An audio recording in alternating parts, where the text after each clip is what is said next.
Welcome to r/Am I the Butthole, where OP's mother kicks her out of the house so that she can get laid. Am I the butthole for refusing to stay somewhere else so that my mom can passionately hug? I'm a 19-year-old girl and it's my birthday on Saturday. I planned to go out drinking and come home and sleep after I was done. My mom, who's 43, came into my room the other day asking me if I want to go and stay somewhere on that Saturday night so that she can have a man over and do the deed. I was obviously upset by this and told her that I planned on coming home because I wanted to sleep in my own bed. She then insisted that I go and stay with a friend because she didn't want to have to go out and do whatever. My twin siblings would also be out of the house. They're 5 years old and staying with grandparents. I said that it's not my problem, and if she wants someone to stay over, then I'll be coming home to sleep.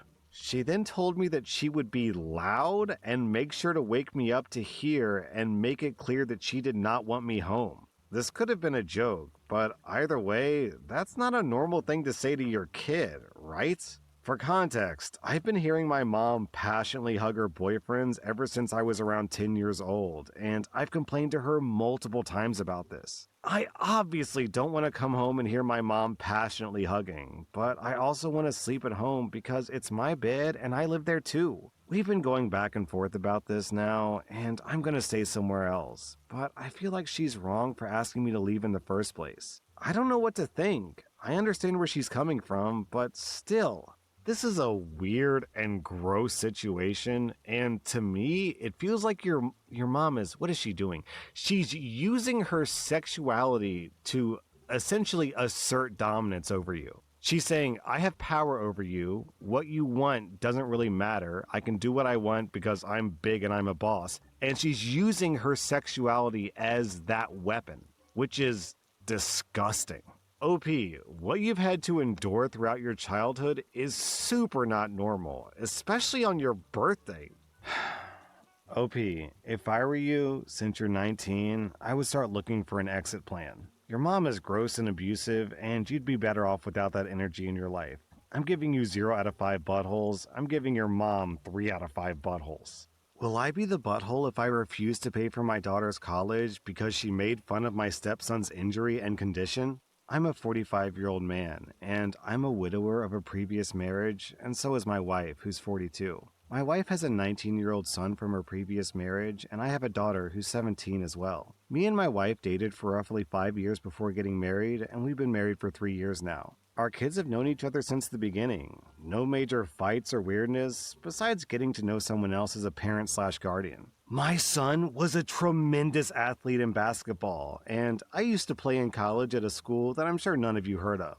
Regardless, I know the ins and outs of basketball, and when he asked me to coach him, I was more than happy to. Turns out that he was good, really good, Division I good.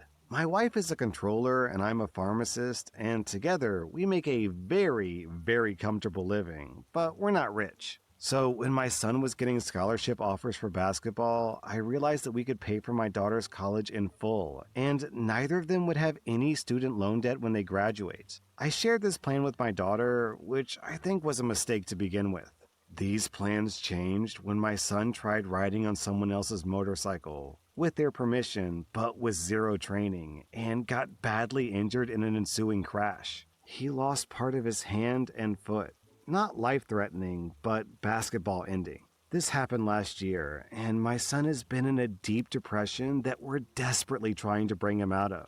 But he feels like his entire identity got ripped away in the blink of an eye. He's been in counseling and prescribed medication, but it hasn't helped thus far. Recently, he confided in me that the pills he's on have an unfortunate side effect on his libido. His romantic interest has dropped to 0, and he wants to stop taking the medication. I told him the important thing is that he's still with us, but he can bring that up to the doctor on his next visit. Fast forward about 2 weeks. I'm upstairs looking for something in my room, and I heard my daughter talking to her friends on her phone about college. The conversation turned towards her brother, and she said, "I can't wait to be gone. I'm tired hearing my brother cry every day." And she mentioned that his hand is gross. I could tell that things had shifted in the house ever since my son's injury, but I didn't think my daughter felt this type of way. I was going to talk to her later about this, but then I heard her say, "I heard him say that he can't even get it up," while laughing. At that, I was furious. I stormed into her room, took her phone, laptop, car keys, and TV out of her room. I told her she should be ashamed of how she's talking about her brother, and he might do something permanent if he heard you talking about him like that. When my wife got home, we started talking about what happened, and while she's proud of the way that I stood up for my son, she thinks that it's too far to not also pay for her college, since we could easily do so. Will I be the butthole if I don't pay for my daughter's college? Okay, hold on. So, OP, you devote a huge amount of your time into training your son to be a pro basketball player just like his daddy used to be. And after spending all that time on your son, even afterwards with the injury and caring for him, do you spend any time with your daughter? Because it doesn't sound like it from this post. You barely mention your daughter at all. It's just your son is this, your son is that, your son wants this, your son wants that. So I have to wonder if maybe the reason why your daughter is lashing out is because she's jealous, because she's the black sheep of the family, because her brother is the golden child and she's just some girl who also lives there. I mean, you said paragraph after paragraph about how amazing your son is, but I know nothing about your daughter. I don't know what she's good at, what she likes, what her personality is like. You didn't write any of it because I have to assume you just don't care, OP. So, is what she said mean? Yeah, I mean, it is, even though she only said it to her friends and not to her brother's face. But is this level of punishment fair considering her status in the family? No, clearly not. It sounds to me like you think your son is the child you wish you had, OP. I'm giving your daughter 1 out of 5 buttholes because, yeah, technically she was being mean. OP, I'm giving you 3 out of 5 buttholes because even though you're well-intentioned, it sounds like you just don't really care about your daughter. Am I the butthole for telling my daughter-in-law that she wasn't invited because she's an embarrassment at dinners because she's a picky eater? My son is up my butt about this, so I'm writing here for different opinions. My son has been married for 2 years at this point. I get along with his wife about as well as water and oil. I just keep my distance because I don't like dealing with her. His wife is a horrible picky eater. I don't know why, but I truly don't care because she's a pain in the butt at restaurants. Anytime we try to go anywhere, we have to change places multiple times so that she can have something to eat. She makes the waiters jump through hoops so that she'll have something she likes, and if anything goes wrong, she'll complain about it or pout in the corner. For example, she ordered a quesadilla and asked the kitchen to not add a bunch of ingredients to it. When it came out, she sent it back because there was sour cream on the side. It wasn't touching anything, and she made a huge deal about her food being wrong. She doesn't have allergies either. What really made me dislike her is that she complained about the food at a funeral. They had a sandwich spread, but she complained that it was gross multiple times. So I had a dinner yesterday, and I invited everyone except my son's wife. My son wasn't invited either. He was on a business trip. My other daughter-in-law posted about it online, and I got a call from my picky eater daughter-in-law. She was pissed that I didn't invite her and asked why. I told her it's due to her being an embarrassment at dinners, and I won't be inviting her to dinners. She called me a jerk and hung up. Now my son is on my butt, and I'm wondering if I should apologize or not. Okay, the real problem here isn't that she's a picky eater. The real problem is that she is an insufferable human being. Yo, girl, you can't stand the sight of sour cream on your plate, not even touching any food? What are you, 4? And okay, let's give her the benefit of the doubt and suppose that she has, what is it called? ARFID? AFRID? ARFID. It's like an eating disorder where you're super, super picky. I don't know too much about it, but let's suppose she has an actual psychological medical condition where she can only eat plain cheese quesadillas or whatever. If I had that condition, you know what I would do? Pack a sandwich! I wouldn't go to every restaurant and be like, oh, you guys have this and that. I don't like that. I'm gonna mope and be all sad about it. No, man, just make the sandwich you want at home and bring it with you. That way you get to eat what you want to eat and you don't have to ruin everyone else's night by being a mopey pants. Oh, but shouldn't she be able to order food that she wants at a restaurant without having to pack her own food? Yeah, she should. And if they have the food that she wants, she can order it. And if they don't, she's got a backup sandwich or whatever it is that she packs. Look, complaining about the food at a funeral is crazy, man. That's bonkers. Lady, They didn't pick the food because they want you to have tasty food. They put food out because that's what you do at a wake. No one cares if it's tasty. People are there to comfort the widow. You're not there to eat tasty food. You're there to comfort the widow and the family of the deceased, you psychopath. That fact alone tells me this is not about picky eating. This is about her just being a toxic person. OP, I'm giving you 0 out of 5 buttholes. I'm giving her 2 out of 5 buttholes. Am I the butthole for laughing at my sister-in-law and telling her I have zero desire to raise her child? I'm a 44-year-old woman, and I'm married to my husband, Jimmy, who's 48, for over 2 decades. My parents died suddenly in a car accident 10 years ago. I have a younger sister, Abigail, who's 39 with Down syndrome, and Jimmy and I are her guardians. Abigail is my sweet angel on earth.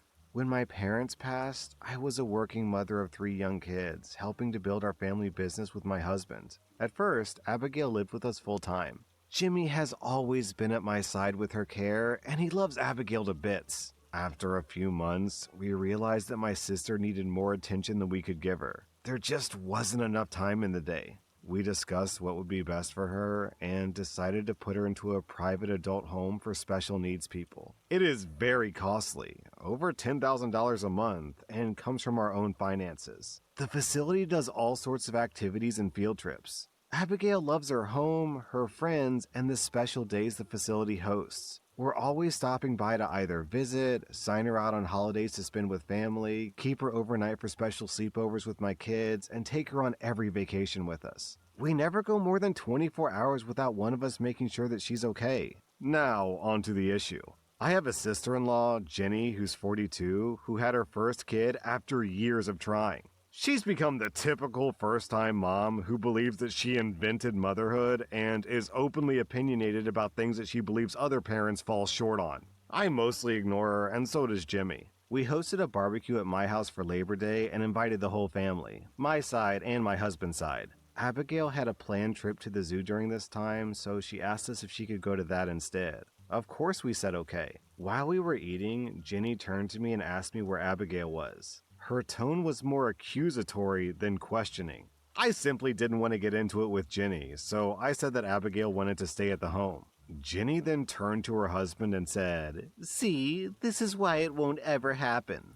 My mother-in-law asked Jenny what she was talking about, and then Jenny, all snarky, said to the whole table, "We did our wills last week, and we knew these 2 wouldn't be suitable as guardians of our baby if something happened to us. They tossed her sister into a home rather than be a real family to her. I won't let that happen to my child." I didn't let it show, but I was extremely hurt that she could say this. Instead of yelling, I laughed at her and said, "Well, that's great news since I have zero desire to raise your kid." More was said after that, but that was the gist of it. Jenny left with her family calling me nasty swear words as she walked out. I might have said a few swear words myself right back at her. It's been over a month now, and my husband is still getting nasty texts from Jenny demanding I apologize. My mother-in-law knows that Jenny overstepped with her comment, but is asking me to be the bigger person and say sorry to keep the peace. But I refuse. Am I the butthole?